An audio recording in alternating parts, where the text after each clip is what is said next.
As-salaam, brothers and sisters. Welcome to Year 6 of the 17 Verses podcast. I'm your host, Maher Haq. In this podcast, we take a small selection from the Quran every day and recite it to you in plain English, so you can get a small slice of God's word while you go about your day. By averaging 17 verses per day, we're able to break the Quran down into manageable pieces and finish it in 1 year. If you enjoy the podcast, please help spread the word. Tell your friends and family, subscribe in iTunes or Stitcher or wherever you get your podcasts, and write us a review. Show notes and a text episode can be found at 17verses.com. That's the numbers 17verses.com. Today's selection is from Surah 26, Ash-Shu arã, or The Poets, verses 176 through 191. These verses talk of the people of Shu'aib, his entreaties to them, and the destruction of the disbelievers. Tafseer for this selection is some more historical background on the companions of the wood, i.e. Ashab al-Aykah, or the People of Aykah. Bismillahir-Rahmanir-Rahim. In the name of Allah, most gracious, most merciful. The companions of the wood also disbelieved their messengers. Remember Shu'aib asked them, "Have you no fear of Allah? Rest assured that I am a trustworthy messenger of God towards you. So fear God and obey me. I do not ask you for any reward for my services, for my reward will be given by the Lord of the worlds. Give full measure and be not of those who cause losses to others by fraud.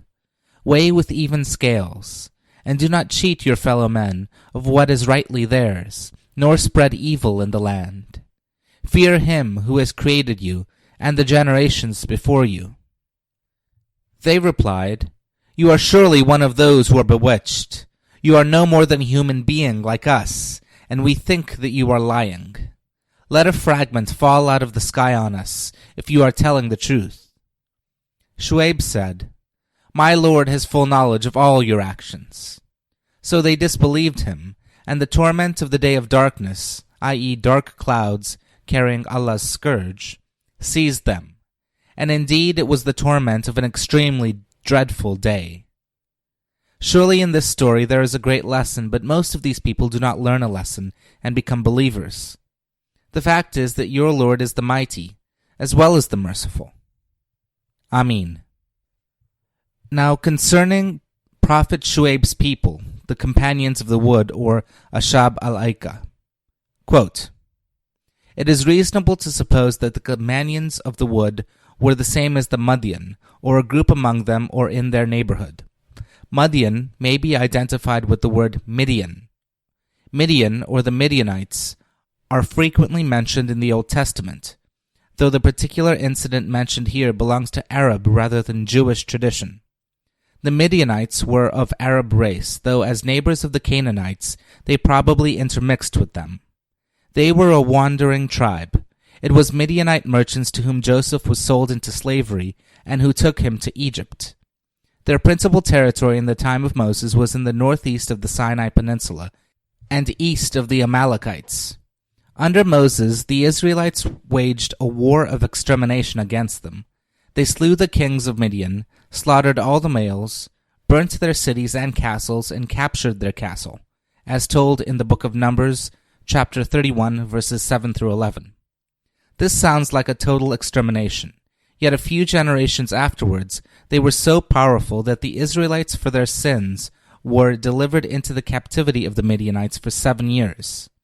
Both the Midianites and their camels were without number, and the Israelites hid from them in dens, caves, and strongholds, as told in the book of Judges, chapter 7, verses 1 through 6.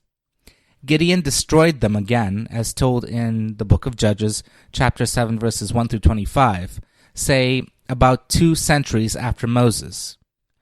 As the decisive battle was near the hill of Moreh, not far south of Mount Tabor, we may localize the Midianites on this occasion in the northern parts of the Jordan Valley, at least 200 miles north of the Sinai Peninsula. This and the previous destruction under Moses were local, and mentioned no town of Midian. In later times there was a town of Madian on the east side of the Gulf of Aqaba. It is mentioned in the writings of Josephus, Eusebius, and Ptolemy, as told in the Encyclopedia of Islam. Then it disappears from geography. In Muslim times, it was a revived town with quite a different kind of population, but it never flourished. The Midianites disappeared from history." Unquote. Thank you. This concludes today's episode of the 17 Verses podcast. I hope that this selection helps increase your understanding of the Holy Quran just a little bit. If you like the podcast, you can subscribe in iTunes or Stitcher and write us a review. Or you can grab the RSS feed and put it into your own podcast app. The show notes, including a text version of this episode, can be found by going to 17verses.com. That's the numbers 17, VERSES.com. Thank you, and be well.